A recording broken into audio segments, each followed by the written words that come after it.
বলে আসবেন না ক্লাসে? এটা তো শিক্ষা আপনি ক্লাসে একটু বলে আসবেন না? না কেন আসবো? হ্যাঁ, কেন আসবো? আপনি ক্লাসে বলে ঢুকবেন না? কেন আসবো? তাই বুঝি? কেন শিক্ষা অঙ্গনটা কি করে রেখেছে? আমি করে রাখিনি, ছেলেমেয়েরা করেছে। কেন আপনাদের বাড়ি পরিষ্কার করেন না? আমি করি। তাহলে কেন ছাড় দেওয়া আমার ডিউটি নয়। আপনি আপনার ক্লাসে ঢুকবেন? আমার জানা আছে কেন শিক্ষা অঙ্গন কেন শিক্ষা অঙ্গন কেন আপনি এই যে সব কথা বলুন। চল আপনি মেজাজ দেখাবেন না একদম। আপনি মেজাজ দেখাবেন না। আমি নিরল বাবু বলেছি আমি আপনাকে আপনি দিয়ে কথা বলছি, আপনি না বলে ঢুকতে পারেন না। এবারে সাহেব আপনাকে বলছি এটা আমার ডিউটি নয়। আমি ছেলেমেয়েদের বলি, আজকেও বলেছি আমি। আপনি ছেলেমেয়েদেরকে জিজ্ঞাসা করুন। বারবার আপনাদের বলেছি আপনি ছেলেমেয়েদের হ্যাঁ বলেছেন দেখুন আমাদের স্টাফ এখন নয় সেই ভক্তদের কাছে বলেছি ক্লাসে ঝাড় দিতে হবে। আপনি জিজ্ঞাসা করুন প্লিজ। এমএলএ সাহেব আমি বারবার বলেছি আমি না, আপনাদের সাথে আমার এই নিয়ে এমএলএ সাহেব আমাদের অনেক আমি হেডমাস্টারের সঙ্গে কথা বলছি এমএলএ আমাদের পরিকাঠামোর অনেক কম কারণ আমি স্কুলে গ্র্যান্ড ইয়ে করছি যে স্কুলটা যাতে ভালো হয়। আমরা সে জানি। বলা নেই কওয়া নেই, ক্লাস চলাকালীন শটন ক্লাসে ঢুকে ক্লাসের মেঝে এত নোংরা কেন খোদ শিক্ষকের কাছে জানতে চাইলেন বিধায়ক। অনুমতি না নিয়ে এভাবে ক্লাসে ঢুকে পড়া নিয়ে শিক্ষক প্রতিবাদ জানালে পড়ুয়াদের সামনে শিক্ষকের সঙ্গে তুমুল বাকবেতণ্ডায়ও জড়ালেন বিধায়ক। ঘটনায় চূড়ান্ত ক্ষুব্ধ ওই শিক্ষক পরে অনুমতিবিহীনভাবে ক্লাসরুমে ঢুকে পড়ার ঘটনার ভুল স্বীকার করেছেন বিধায়ক। ঘটনা বাঁকুড়ার ইন্দাস ব্লকের কুশমুড়ি হাই স্কুলের। বিধায়কের এহেন আচরণের তীব্র নিন্দা করেছে তৃণমূল। অন্যান্য দিনের মতোই এদিন বাঁকুড়ার ইন্দাস ব্লকের কুশমুড়ি হাই স্কুলে চতুর্থ পিরিয়ডের ক্লাস চলছিল। স্কুলের দোতলার একটি হল ঘরে ক্লাস 8-এর বাংলার ক্লাস নিচ্ছিলেন স্কুলের শিক্ষক গোলক বিহারী বন্দ্যোপাধ্যায়। সেই ক্লাসরুমে আচমকাই অনুমতিবিহীনভাবে ঢুকে পড়েন ইন্দাসের বিজেপি বিধায়ক নির্মল ধারা। ঢুকেই ক্লাসরুমের মেঝে এত নোংরা কেন তা শিক্ষকের কাছে জানতে চান। শিক্ষক জানান স্কুলে চতুর্থ শ্রেণীর কর্মী বা সাফাই কর্মী নেই, পড়ুয়ারাই ক্লাসরুম পরিষ্কার রাখে, হাত লাগান শিক্ষকেরাও।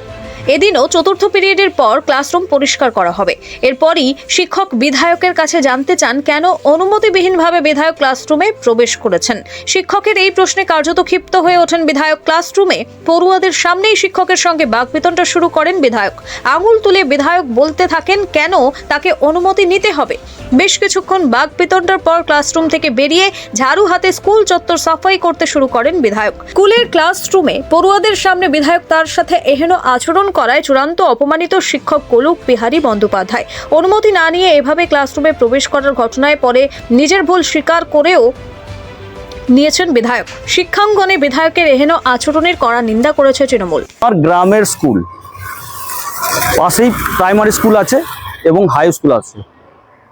আমি বিধানসভাতে এই যে সেশন গেল তার দুটো সেশন বাদে আমি বলেছিলাম আর কি, বিধানসভায় বলেছিলাম যে আমার কুশমুড়ি হাই স্কুলের মানে যে প্রবলেম, কুশমুড়ি হাই স্কুলের যাবতীয় মেরামত করার জন্য আর্থিক সহযোগিতার প্রয়োজন আছে এবং প্রাইমারি স্কুলেও বলেছিলাম।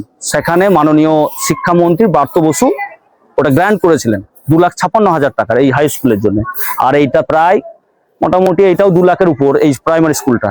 এখানে দেখুন এটা রং হয়েছে, আপনি দেখুন এই প্রাইমারি স্কুলটা রং হয়েছে, কিন্তু এখানে আজ আমি বেরোনোর সময় দেখছি যে স্কুলের এত নোংরা অবস্থা, পুরো সার্কুট তৈরি হয়ে গেছে। স্কুলের ঢুকার গেটে পুরো সার্কুট তৈরি হয়ে গেছে, এটা গার্বেজ মানে জমা করে দিয়েছে এটা। আমি স্কুলে ঢুকে যিনি পড়াচ্ছিলেন মাস্টারমশাই, আমি ওনাকে বললাম যে আপনি যে পড়াচ্ছেন তা আপনি যেখানে পড়াচ্ছেন সেটাকে মন্দির ভাবুন, কেন এরকম অবস্থা, এত নর্দমা হয়ে আছে, তো গার্বেজ কেন? আপনি বলবেন না, আপনি স্টুডেন্টদেরকে বলবেন না যে এই অবস্থা কেন? আপনার কথা শুনবে না? আপনি একজন টিচার আছেন। ওনারা অভিযোগ করছেন যখন স্কুল চলছিল আপনি পারমিশন ছাড়াই স্কুলের মাস্টারকে হুঁশিয়ারি দেন যে ঢুকেন না। একটা জিনিস দেখুন, আমি তো ওনার সামনে ঢুকি না, এটা পুরো হল ঘর ছিল, হল ঘর মাঝখানটা পার্টিশন নাই, অথচ পুরোটাই হল ঘর, পুরোটা হল ঘর। আমি হল ঘরে পেছু দিয়ে আমি অবস্থাটা দেখছি যে কি অবস্থা হয়ে আছে। আর নিশ্চয়ই একটা স্বাভাবিক, যখন আমি ওনার এই সামনে দিয়ে ঢুকতাম ওনাকে নিশ্চয়ই আমার একটা তাকে ইয়ে করা দরকার ছিল, কিন্তু এটা নয়। আমি ওনার সামনে দিয়ে, আমি বাইরে দিয়ে ঢুকেছি, বাইরে দিয়ে পুরো হল ঘরের পেছনে ঢুকেছি। ওনারা বলছেন যে ক্লাস চলাকালীন একটা এবং ওনাকে বললাম যে যদি আপনি সেইটা মনে করেন যে আপনাকে ইয়ে করতে, হ্যাঁ সেটা আমি সরি বলেছি, ওনাকে বলেছি ঠিক আছে আমার এটা ভুল হয়েছে, কিন্তু এইরকম অবস্থা কেন? আমি বারবার পেরিয়ে যাই, আপনাদেরকে বারবার বলি যে এই অবস্থা হয়ে আছে, কেন আপনারা পরিষ্কার করবেন না? আপনাদের ঘরটাকে পরিষ্কার করেন, সেটাকেও আপনারা মন্দির ভাবেন। তাহলে আপনাদের যেখানে আপনাদের রুটি রোজগার হয়, যে প্রাঙ্গণে আপনাদের রুটি রোজগার হয়, সেখানে এত অপরিষ্কার কেন? এটা আমার অপরাধ? কি চাইছেন, কি চাইছেন? এবং এখানে স্কুলে যে 2,56,000 গ্রান্ট দেওয়া হয়েছিল, মাত্র সামথিং কিছু কাজ করেছে, বাকিটাই পকেটে ঢুকিয়ে নিয়েছে। কারা দুর্নীতি করেছে বলে মনে করছে? এখানে দেখুন কমিটি আছে বা এইখানে যারা স্কুলের যারা যুক্ত আছেন। এটা সত্যি করে বলতে কি খুব লজ্জাজনক আমার কাছে শিক্ষক হিসাবে। আমি এই স্কুলে প্রায় 22 বছর শিক্ষকতা করছি, আর ওই 1.5 মাস মতো হলেই আমার 22 বছর শিক্ষকতা। আমার জীবনে তো এটা ঘটেনি, আশা করব কোনো শিক্ষকের জীবনে এটা না ঘটুক। এটা কেমন লেগেছে এটা আমার ছাত্ররা ভালো বলতে পারবে হয়তো, কারণ সে সময় তারাই উপস্থিত ছিল। এই আর কি। আমি ক্লাসে ছিলাম, ওটা 8-এর ক্লাস ছিল, 4th পিরিয়ড চলছিল, আমি আমার সাবজেক্ট পড়াচ্ছিলাম। তো উনি পিছনের গেট দিয়ে ঢুকলেন, আমি প্রথম বুঝতে পারিনি হঠাৎ করে কি হলো। উইদাউট পারমিশন উনি ঢুকেছেন, ঢুকে আমাকে কিছু না বলেই ক্লাসের মেঝেটা দেখছিলেন, ফ্লোরটা দেখছিলেন, এবং আমাকে বললেন আপনি পড়াচ্ছেন ভালো কথা, তো এরকম এত নোংরা হয়ে আছে এটা আপনি দেখেননি? আমি বললাম আমি দেখেছি, এবং আমাদের কোনো মানে গ্রুপ ডি নেই, সাফাই কর্মী নেই, আমি বাচ্চাদেরকে দিয়ে, এগুলো তো ধরুন বাচ্চাদের ডিউটি নয়, তাদেরকে আমরা ভালোবেসে করাতে পারি, যে বাবা স্কুলটাও তোমার বাড়ি, একটু করো, আমরাও প্রয়োজনে হাত লাগাতে পারি। তো আমি বললাম যে একটু পরিষ্কার করে দেবে, তাহলে যেহেতু এটা 4th পিরিয়ড, ক্লাসটা হয়ে যাক, মিড ডে মিলটা খেয়ে নিয়ে করবে। সে বাচ্চারা বললো ঠিক আছে স্যার। তারপর উনি এসে গেলেন হঠাৎ। এরপর উনি বললেন আপনি দেখেননি? আমি বললাম হ্যাঁ আমি দেখেছি, এবং বাচ্চাদেরকে বলেওছি আপনি জিজ্ঞাসা করতে পারেন। উনি বাচ্চাদেরকে জিজ্ঞাসাও করলেন যে আমি বলেছি কিনা, নির্দেশ দিয়েছি কিনা। নির্দেশ তো নয়, অনুরোধই বলবো এটা আমি। বাচ্চারা বললো হ্যাঁ স্যার আমাদেরকে বলেছেন। আমি ওনাকে তখন জিজ্ঞাসা করলাম আপনি আমার পারমিশন ছাড়া আমার ক্লাসে এলেন, এটা বলে আসতে হতো না? উনি বললেন না আমি তো পিছনের গেট দিয়ে ঢুকেছি, প্রথম বললেন। তারপর বললেন আমি আসতে পারি। যে আমি বললাম না দেখুন, আমি যতটুকু জানি একজন শিক্ষক হিসাবে, একজন শিক্ষক ক্লাসে থাকাকালীন আপনি কেন কেউই ক্লাসে ঢুকতে পারেন না উইদাউট পারমিশন, এটা আমি বলেছি। তারপর উনি বেরিয়ে যান, এবং পরবর্তীকালে আমি বললাম সাফাইয়ের ব্যাপারে আপনার কিছু বলার থাকলে আপনি টিআইসির সাথে কথা বলুন। তো উনি এসে নিচে আসেন। পরবর্তীকালে আমাকে উনি গেটের বাইরে ডেকে নিয়ে যেয়ে, গেটের সামনে একটু সামনে একটা বাজার আছে, আমাদের ক্যাম্পাস খুব ছোট, সেই জন্য একটু নোংরা হয়েও যায়, সেই দোষ হয়তো আমাদেরও, আমরা স্বীকার করছি।